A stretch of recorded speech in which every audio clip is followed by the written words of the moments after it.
So today we're going to talk about simple everyday ways to support your kids' digestion and absorption of nutrients from their diet, because we know that the health of the digestive system is so important for kids' health. Yeah, 100%. A healthy digestive system ensures that all of the essential nutrients from your child's diet are absorbed and assimilated, which is just essential for your child's overall health and well-being.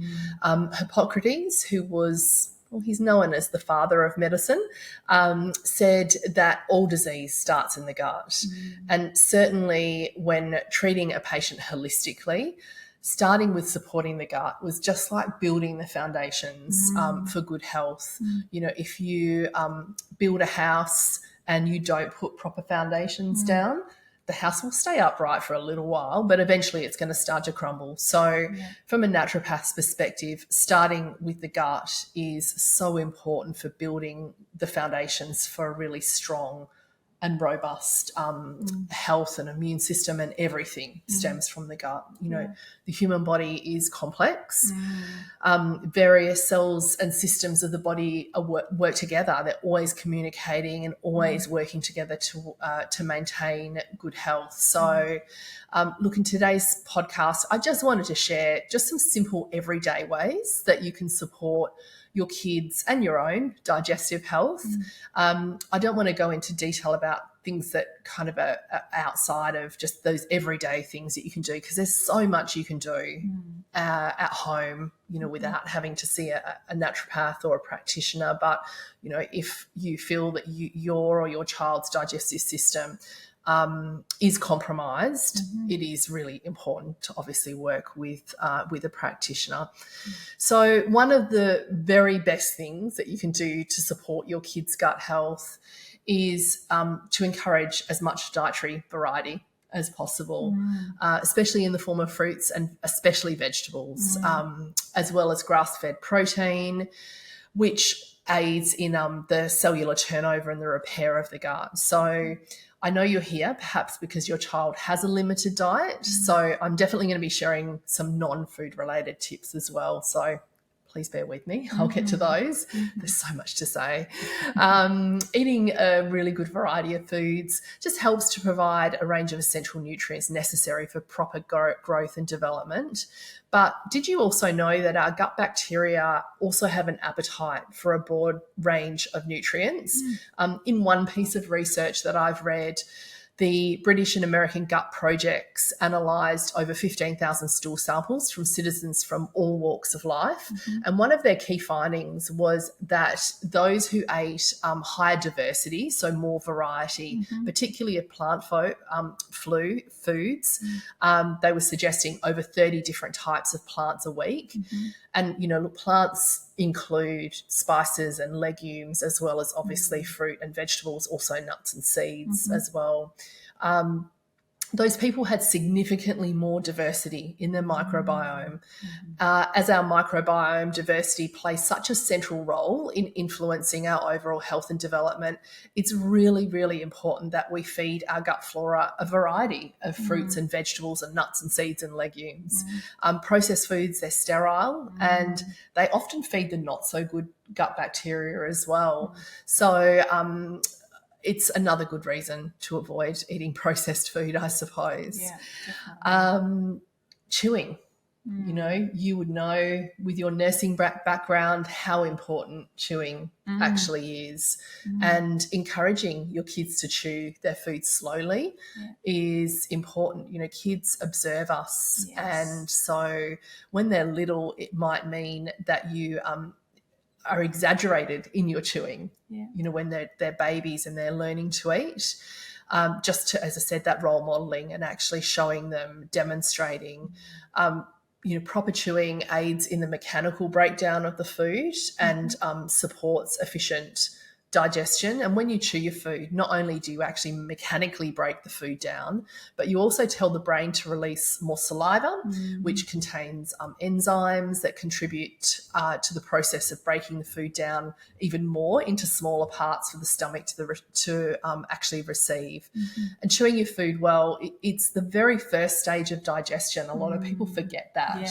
Yeah, totally. If this stage is not done with care and done thoroughly, the digestive process is already on the back foot. It's already compromised from the get-go. And this can really affect, your general health and energy and vitality. So never underestimate the importance of these really simple things that we can incorporate. And chewing and eating slowly just also, in addition to it supporting digestion, just enables you to register feeling full. Yes. So overeating. I think our culture, where we're just doing everything all the time. Yeah. So walking around, eating, not having time to sit down and have 100%. meals. And it's just not good, and not even registering, that I'm having this food to nourish me. Yeah. You saying that, it makes me think of food pouches for children that are, quite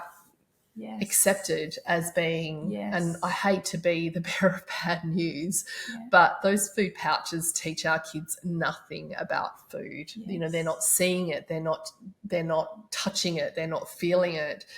They're just sucking on it, and they're not developing, like you're about to say, your chewing muscles. I saw Dr. Andrew Huberman. Did you see him talking about the importance of the muscles in the jaw? Right. And how now they're actually bringing out this apparatus to teach people how to chew, to develop the muscles in the jaw. Because we're having all this soft, and how important food it is for, like, I think of our vagus nerve and chewing, everything is linked, and it sends messages back to our brain about the state of the world we're in. Yeah, absolutely. And there's a lot of also research into the development of dental issues as a result of us not chewing and actually learning to chew from a young age, like kids being fed pureed and food out of pouches and things, and that leading to all sorts of dental issues as they grow. That's a really holistic. Just make everything convenient, isn't it? I get it. I get those pouches are so convenient, especially if you're in the car, and they're mess free as well. So I 100% understand the appeal of them. It's funny because our brain knows how to get convenience, but our body needs work. Yes. Our body needs challenge. Absolutely. And it's not to say you can't ever give your kids those things, but moderation. They do need to learn to chew. Something that I used to do with my kids, because at a retreat years ago, I'd heard someone say, chew 28 times. Yes. And so we would count chews. And that was great. They used to love doing it. It'd be like, all right, let's see who can chew the longest. Yes. Especially for steak or something like that. Yeah. And it would make us all more mindful. Yeah. So it was good. Yeah, absolutely. Anything that you can do to encourage chewing is super important. And, even just having conversation, which slows down eating and just supports that more mindful approach to eating. Avoiding screens during meal times. We're going to keep saying this because it is so important, but that leads to mindless eating and poor digestion. Yes. So being mindful is, I think, a big part of chewing and, as I said, engaging in that conversation. It's wild when you think how important food is. It's like the basis of everything, and yet we're so switched off, like breathing. Yes. We're so switched off from it. Yeah, absolutely. The next thing that's important for digestion is proper hydration. So encouraging your kids to drink an adequate amount of water through the day. Proper hydration just really helps the digestion and absorption of nutrients. But there's always a but. And this is super, super important. You need to avoid having liquids actually with the meal. So hydration needs to occur about 20 minutes or 30 minutes before, and then not again until 20 or 30 minutes after you've finished eating. This is because the stomach is just literally like a big bucket of acid. It has a very low pH, ideally of around 1.9, and this is super acidic. It would actually burn you severely if your skin were to touch it. But the stomach cells obviously are specifically designed to withstand this acidity. And this acidity is so crucial to the process of digestion. The stomach is supposed to be highly acidic to do its job. So, and as I said, this is really important because water has a pH of around 7, so it's a lot more alkaline. So one of the most important things that you can do, and it's so simple to do, is just to support your nutrition and absorption of nutrients, is just to hydrate in between meals, avoid consuming a heap of water, as I said, around meals, around 20 to 30 minutes either side, because the water just dilutes the acidity of the stomach acid. So it makes proper digestion really difficult. And we just quite simply don't absorb all of the vitamins and minerals out of the foods that we're eating if we don't have good, strong stomach acid. Yeah. So it's, again, so simple. And I feel like I was never offered food, and never offered water at the table. We just didn't have water on the table. Same as us. And when I was a kid, and I've carried that through. And look, there's days I'm constantly at my kids. They quite often will sit down, and because they haven't properly hydrated between meals, they'll sit down and they'll go, oh, I'm thirsty, and they'll want to chug a whole heap of water. Yeah. Look, all you can do, like you said before, is continue to educate them and explain your reasons why that isn't such a great idea. But, it is very habitual. So I would say to anyone who is sitting down and dishing up water with dinner, with meals, is just to, again, try and concentrate on making sure that you're properly hydrated between meals, because if you are hydrated between meals, you're not going to feel like drinking with your meal. You actually don't feel like it. So true. But if you absolutely have to drink with a meal, then making the water a little bit more acidic is well worth trying. So adding a splash of lemon juice or apple cider vinegar is a better option. Kombucha definitely has a slightly lower pH, so it is slightly more acidic than water. But just, again, if your kids really want to drink, just encourage them, just have a little sip and leave it at that, gulping volumes of water. I mean, most of us, I hope everyone's experienced this, but have you ever eaten a meal and then drunk a heap of water after? Yeah. It doesn't feel good, does it? It doesn't. Heaps. I used to, when we were talking, I was thinking my parents never had water on the table. But then when I lived by myself, I did used to not look after myself in the day, not drink water, and then have a heap with a meal. And my digestion got really bad. Yeah, right. And that was one thing I stopped doing when I learned. You can feel it that. Almost sloshing around, can't you? Horrible. You can feel the food just sitting there and sloshing around. Yeah. So that's why, basically, is that you shouldn't be doing that. You shouldn't be drinking a heap of water when you're eating. Another thing that really supports digestion is including probiotic-rich foods in your kids' diet. So probiotic-rich foods include yogurt, kefir, either coconut or water, or dairy kefir, or other fermented foods like miso, fermented vegetables like kimchi and sauerkraut. These are all rich in probiotics, which promote a healthy balance of gut bacteria, which is important for digestion. With yogurt, how do you know which ones are good and not? Because some don't have the... Yeah, absolutely. Look, most of them these days, they're cultured with live bacteria, and I definitely think that the plainer the better. Yeah. So I always recommend full fat, natural or Greek yogurt, as long as they're unsweetened. Yeah. Because you can definitely, a lot of sugar creeps into yogurt. Yes, if your kids are used to eating flavoured or sugary sweet yogurt, like if they like vanilla yogurt, you're better off buying natural or unsweetened Greek yogurt and actually adding a bit of vanilla paste yourself. If they like, the honey vanilla, then adding in just a little bit of honey, and it will be a lot less sugar, I can guarantee you. If they love berry yogurt, add in some frozen berries into their yogurt. They're much better options. Much, much better options.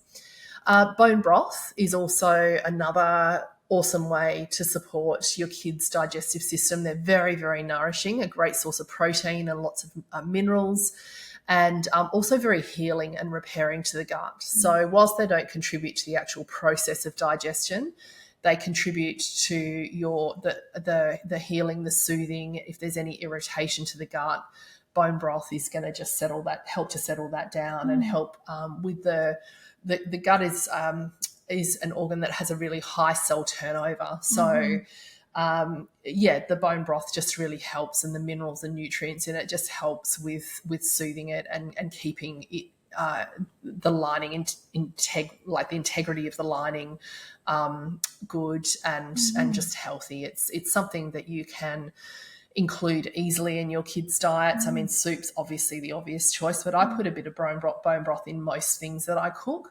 So everything from curries to casseroles to even bolognese, I'll always put a splash of bone broth. I have known some people who freeze cubes of it and put it in smoothies. I haven't tried that myself, Neither. but I have heard of people doing that. But one thing I would say, just talking about smoothies, is if you or your kid's gut is sensitive, if they have an upset stomach or if they do have digestive disorders of any kind, it's really important to avoid really cold foods and also too many raw foods. This does include smoothies and fresh pressed juices, eating mostly cooked foods and making an effort to include warming herbs and spices in your kids' meal will go a long way to settling their gut. If they have, gastro or an upset tummy, keeping everything as warm as possible is really, really important. Even the water that they're drinking, I would recommend for you to, make even a weak herbal tea, for example, or just give them warm water if they're happy to drink it. It actually feels better going down if you've got an upset tummy in any way. I agree. I actually personally just feel better drinking warm or room temperature water all round. Me too. Like instinctively, that feels better for me. Definitely. And I've noticed as I've gotten older and my digestion's not as strong, like smoothies. Yes. I just feel much better. I love smoothies. Yes. Not having them. Yeah. It's not uncommon. It really isn't. And they are super, super convenient, a great way to get a whole heap of nutrition into kids' foods.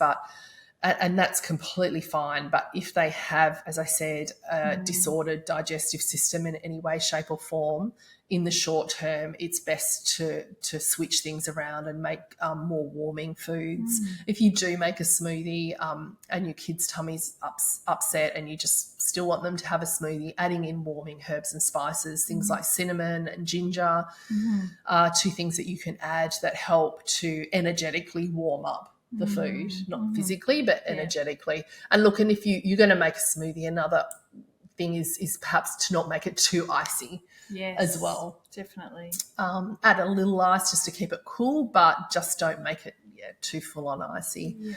Obviously, one of the obvious things that can really affect digestive health are antibiotics. So they need to be used when absolutely necessary, and excessive use can definitely disrupt gut flora and impact digestive health in the long term. So only use them when they're prescribed by a healthcare practitioner and they're absolutely necessary. Physical activity, would you believe, can really help to promote healthy digestion and absorption of nutrients.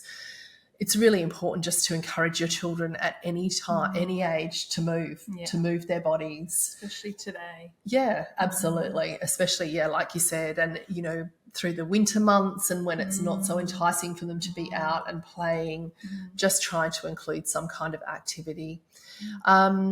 Also, just be aware of any food allergies or sensitivities. Not allergies is incorrect. More sensitivities and intolerances, because you'll definitely know if they have allergies.